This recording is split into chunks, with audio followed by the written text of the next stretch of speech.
ఈ విషయం మీకు తెలుసా? దేవుడికి ఎవరు లేరట. God doesn't have grandchildren, he has only sons and daughters.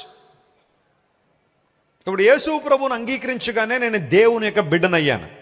God is my father. దేవుడు నాకు తండ్రిగా ఉన్నాడు, స్పిరిచువల్ ఫాదర్ కదా ఆయన నా తండ్రిగా ఉండి నేను బిడ్డనయ్యాను.